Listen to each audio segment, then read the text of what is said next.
Hey there.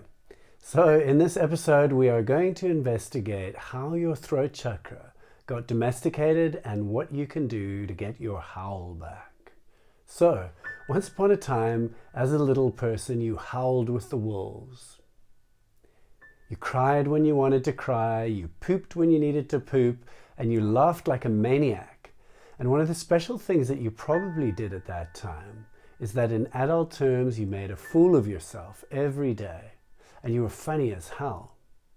Before we go any further, I'd love you to subscribe to this channel if you're into this kind of content and interested in self-expression, liberating your singing or speaking voice, music, consciousness, and awakening.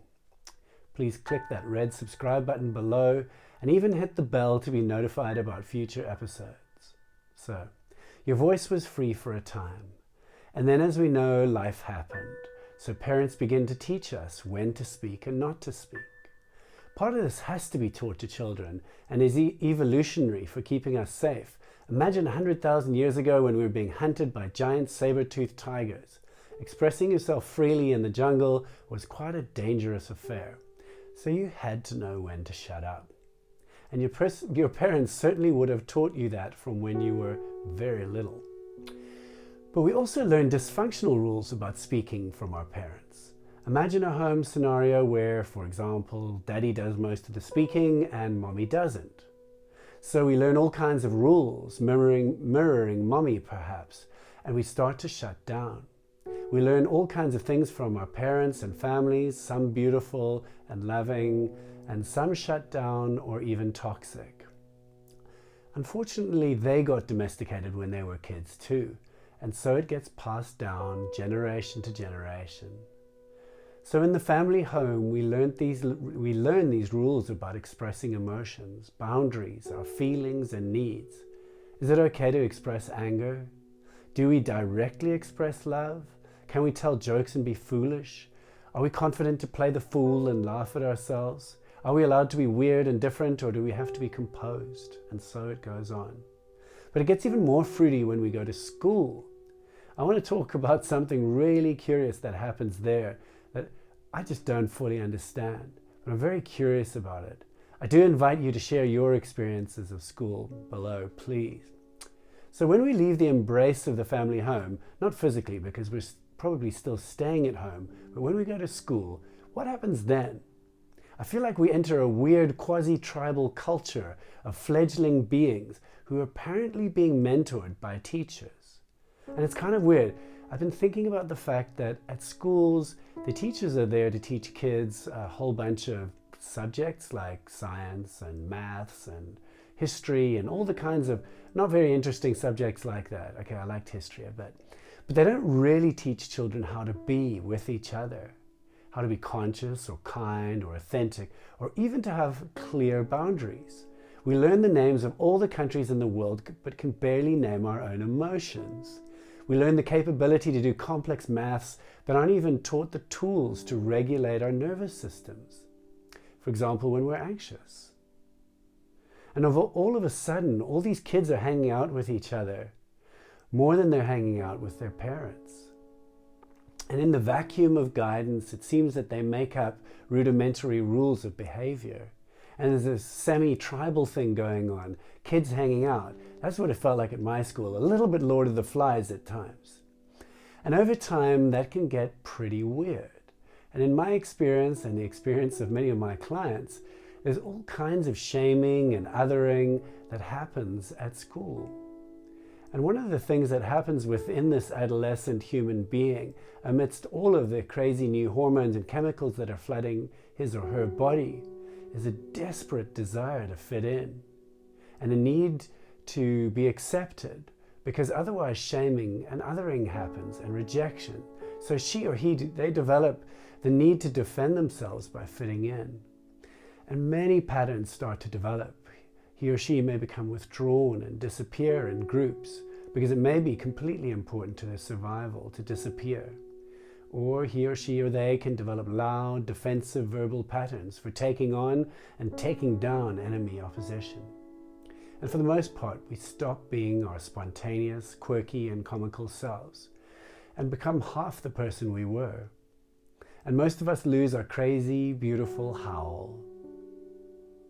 And I think a radical amount of our conditioning happens right there from 6 or 8 years old to 18 or 19. And by then we've set in place quite a lot of patterns, behavior patterns that we then have for life. So there's a whole lot of conditioning that happens there, behavioral conditioning, that we didn't necessarily choose, but now is kind of hardwired into us.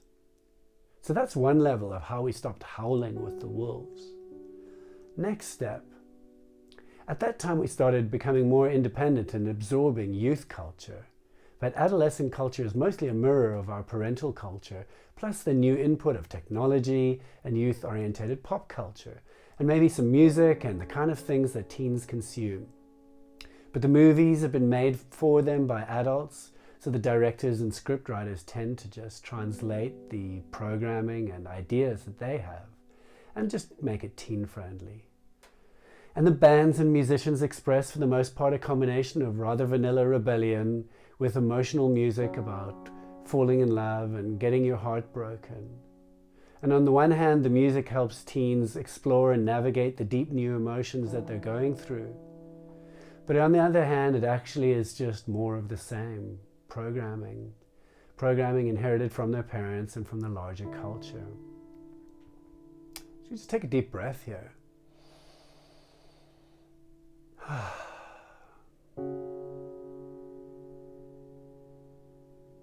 So, of course, we've got this whole other level of domestication, which is through society-level programming and ideas. Like what men should do.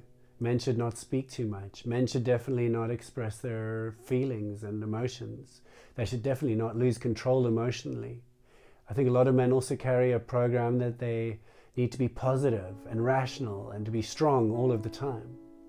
And most men are also programmed into not crying. I am definitely one of them. I remember clearly being about 12 or 13 years old and shutting off the faucets in my eyes.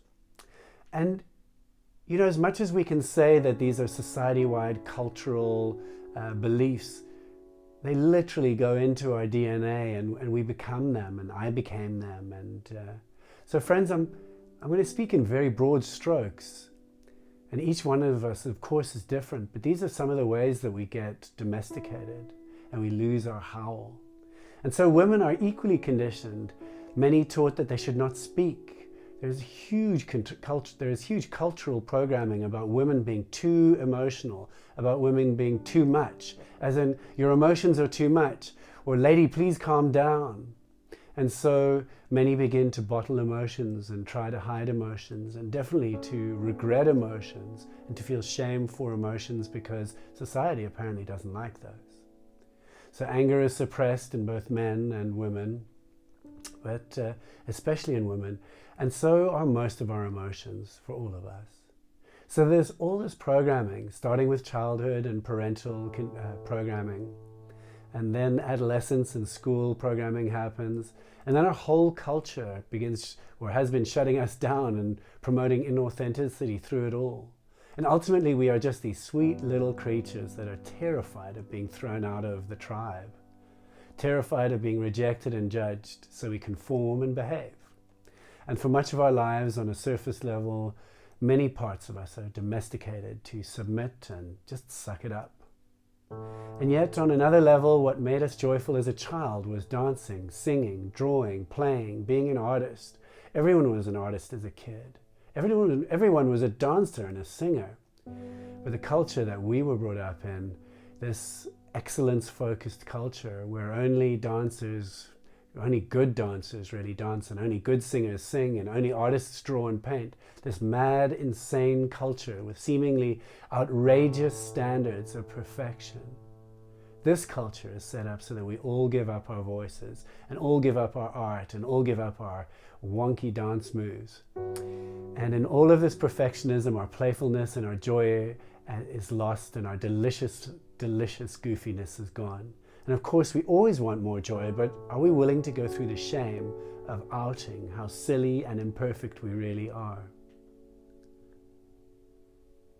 So good news is that none of that playfulness is lost. None of that joy is lost. One of the best ways we can heal this is every day in our behavior. One of the most profound ways we can change stuckness in the realms of the voice is at the behavioral level.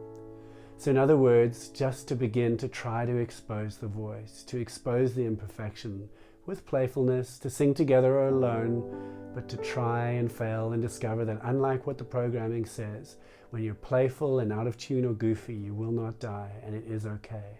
If you sing badly, no one will throw you out of the tribe and you will not be rejected. So at the behavioral level, we begin to heal just by doing it. And as we try and fail and succeed, we learn that playfully but consistently pitching up to our edge is important for overcoming our domestication. So in summary, what we can do to recover our wild voices is to liberate them bit by bit, pushing out our edge until we are running wild and free. For consistency, I recommend joining a group or a program and find people to hold you accountable.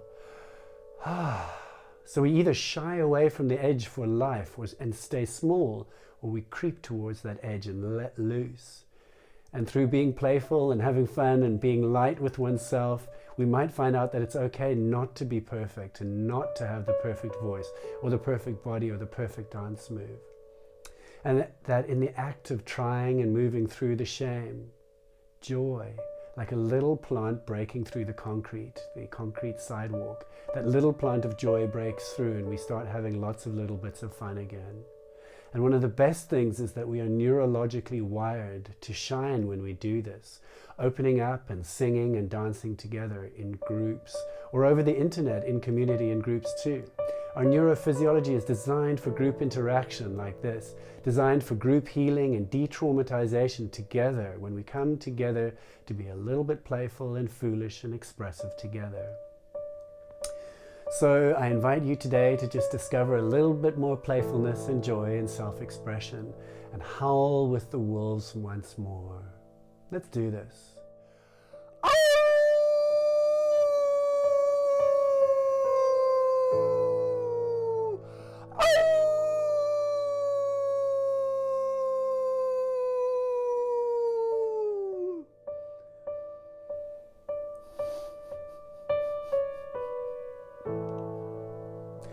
Thank you so much for sharing this video.